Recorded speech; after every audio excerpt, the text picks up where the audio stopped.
बांके बिहारी लाल की जय। प्रेम से बोलेंगे राधे राधे। एक समय राजा युधिष्ठिर ने भगवान श्री कृष्ण के समीप जाकर पूछा कि हे भगवान कृष्ण, आषाढ़ मास के शुक्ल पक्ष की एकादशी का क्या नाम है? इसके कौन देवता है? इसमें किस प्रकार से पूजा पाठ आदि किया जाता है? इसकी क्या कथा है? हे भगवान कृष्ण, हे नारायण, मैं आपसे ये जानना चाहता हूँ। भगवान श्री कृष्ण बड़े ही प्रसन्न हुए और कहने लगे, हे युधिष्ठिर, तुमने बड़ा ही सुंदर प्रश्न पूछा है जो कि समस्त जीवों के कल्याण का साधन है। आज मैं तुम्हें वही बताने जा रहा हूँ। आषाढ़ मास के शुक्ल पक्ष की एकादशी को पद्मा नाम की एकादशी कहा जाता है। इस एकादशी को पद्मा एकादशी तथा देवशैनी एकादशी भी कहा जाता है। इसके देवता ऋषिकेश भगवान हैं, जिनका पूजन करने से वह बड़े ही प्रसन्न होते हैं। ऋषिकेश भगवान सभी पर कृपा करने वाले हैं। पौराणिक कथाओं के अनुसार एक समय सूर्य वंश में प्रतापी सत्यवादी मानदाता नाम का राजा हुआ। वह राजा बड़ा प्रतापी था, धर्म का आचरण करने वाला था तथा समस्त प्रजा की अपने पुत्र की तरह रक्षा करता था। समस्त प्रजा को अपना परिवार तथा अपना पुत्र मानता था। प्रजा में जाकर सबकी मदद करना, सबकी सहायता करना, इस प्रकार राजा का जो चरित्र था वह बड़ा ही सुंदर था। इस प्रकार राज्य करते करते बहुत से वर्ष व्यतीत हो गए। एक बार क्या हुआ, उनके राज्य में वर्षा ना पड़ने के कारण अन्न प्रकट नहीं हुआ। जब सभी प्रजा दुखी होने लगी, विलाप करने लगी, सभी राजा की शरण में पहुंचे। हे राजन, वर्षा ना होने के कारण अन्न प्रकट नहीं हो रहा और अन्न ना प्रकट होने के कारण प्रजा भूख तथा प्यास से बेचैन होकर मृत्यु को प्राप्त हो जाएगी। सारी प्रजा भयंकर रोग से पीड़ित हो जाएगी। आप कोई ऐसा उपाय करें जिससे कि हमारे राज्य में वर्षा हो जाए।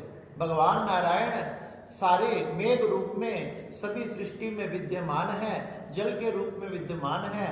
आप उन्हीं की पूजा करें, कोई अर्चना करें तथा कोई ऐसा उपाय करें जिससे चारों तरफ वर्षा हो जाए। राजा सोचने लगा कि मैं भी कई दिनों से यही विचार कर रहा था कि मैंने अपनी प्रजा का धर्म की तरह पालन किया, मैंने कोई भी अपराध नहीं किया, फिर भी मेरे राज्य में अकाल क्यों पड़ गया। प्रजा ये कह के चली गई। राजा सोचने लगा। राजा अपने साथ कुछ सैनिकों की टुकड़ी लेकर वन की तरफ गया। ब्रह्मा जी को, नारायण को प्रणाम किया, वन में घूमने लगा।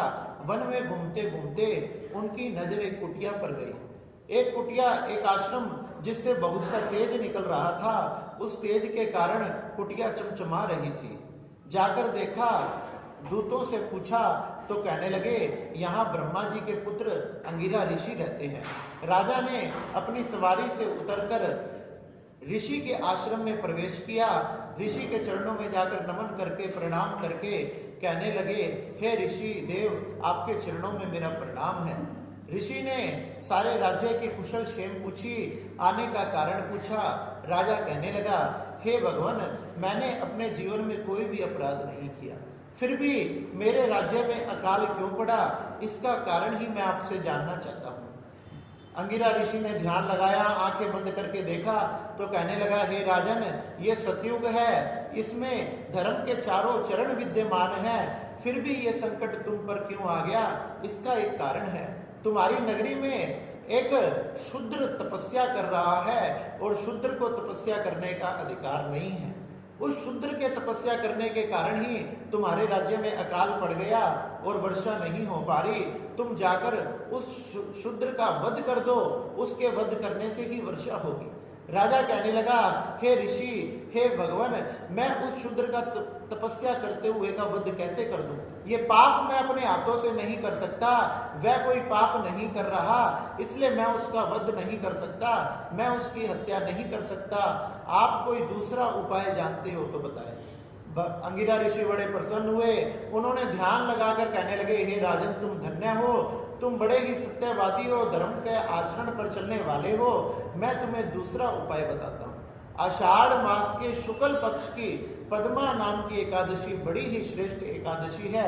इस एकादशी का व्रत अगर तुम तथा तुम्हारी सारी प्रजा करती है तथा सारी प्रजा उस व्रत को करके उस सारे फल को तुम्हें प्रदान करती है और तुम नारायण भगवान को वो फल प्रदान कर देते हो, तो नारायण भगवान की कृपा से मेघ रूपी वर्षा होने लगेगी और चारों तरफ अन्न की तथा जल की कोई कमी नहीं रहेगी। इस प्रकार महात्मा से ये उपाय जानकर राजा मानदाता बड़े प्रसन्न हुए। अपने सैनिकों को लेकर वह दोबारा अपने राज्य में लौटे और चारों तरफ घोषणा करवा दी, आषाढ़ मास के शुक्ल पक्ष की पद्मा नाम की एकादशी सभी ने इसका व्रत करना है। सभी ने इसके व्रत को किया, संपूर्ण व्रत को करके उसका सारा का सारा फल राजा को प्रदान किया। राजा ने भगवान के समक्ष सन्मुख बैठकर उस सारे फल को भगवान के चरणों में समर्पित कर दिया और जैसे ही चरणों में समर्पित किया बादल गरजने लगे तथा देखते ही देखते नारायण भगवान की कृपा से वर्षा हो गई। सब प्रजा बड़ी सुखी हुई।